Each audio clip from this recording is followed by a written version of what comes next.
Hello, I'm Jeff Steber, founder, designer for Intense Cycles USA. I'm here at Eurobike 2010 in Friedrichshafen, Germany. Well, we're excited to be here at the Eurobike show. This has been a great show for us. We're showing our 2011 products, and we have recently launched the new M9. This bike we've been developing for 2 years with the CRC Intense World Cup program under some of the top racers. And so it's got 2 years of actual practical real-world racing on the World Cup, and we've translated a lot of the information that we've gained from the bikes the team's using and accumulated that into this production bike. So geometry, suspension kinematics, even the construction of the bike, all have come directly from a successful race program. Yeah, I pretty much started in my garage in about 1990-91, and I had an idea for a full suspension mountain bike. I had been an avid mountain biker since about 1980, and had seen how the sport was progressing, and I've always been the kind of person that when I get into something, I try and improve it, and kind of a designer, artist, craftsman kind of guy. So at that point, I felt like, well, I wanted to make a mountain bike that had suspension, so I'm riding this thing off-road, and it kind of made sense at the time. I had my own ideas and how I wanted to do it and improve what was out there.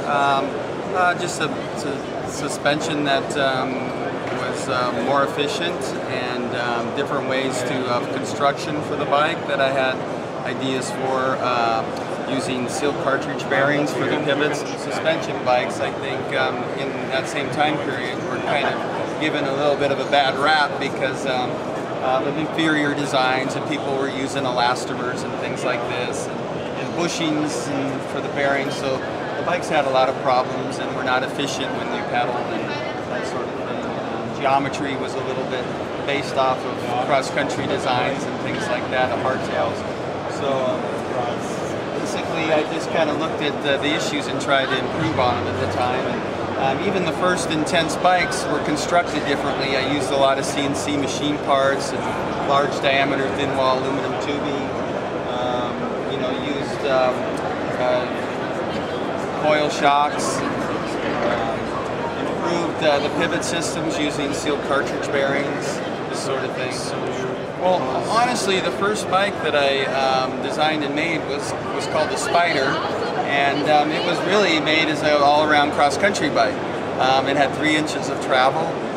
It used the McPherson strut FSR style suspension, and this is in 1990. It just so happened at the same time Horst Leitner actually was the owner of the FSR patent, and was producing the Mongoose amplifier at the time for Mongoose. So it was a similar type of suspension design based off of that FSR patent at the time. Yeah, the first bike, the Spider, was designed for cross-country.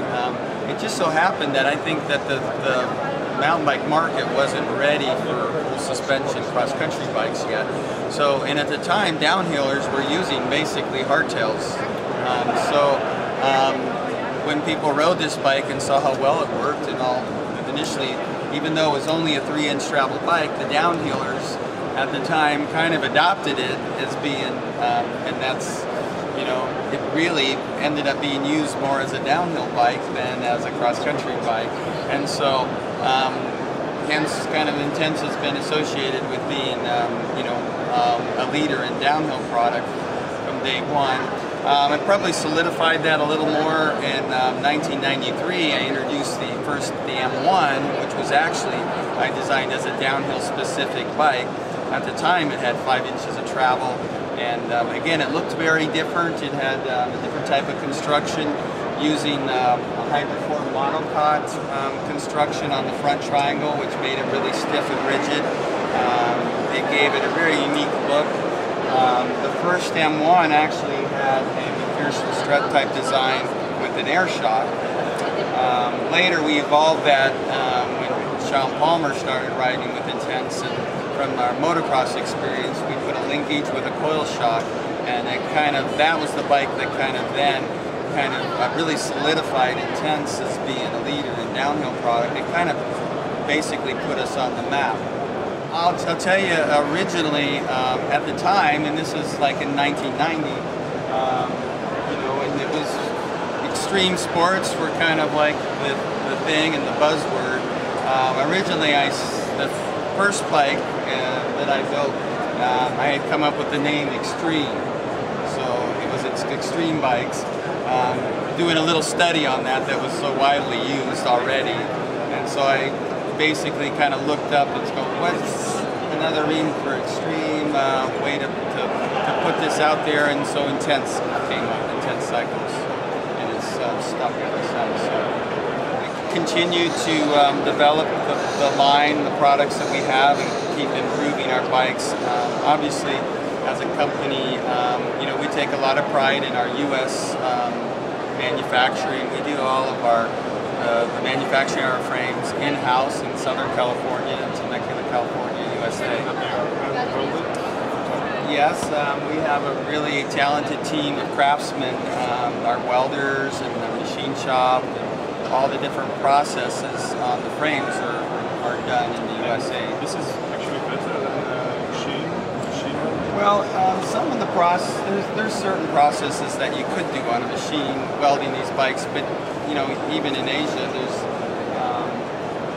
welds like this and round tubes and things really aren't done by machines these days. Not for high-end bikes; they are done by hand. Structural testing that we've done on the bike, fatigue testing, it's proven to be our strongest bike we've ever produced, and we've changed a lot of different ways we're doing the construction so that it's a very reliable frame. And, downhill bikes get put under the most extreme abuse probably of any bikes. So. Thank you again for the time. Cheers. We will actually be in touch. All right. Yeah, sounds good.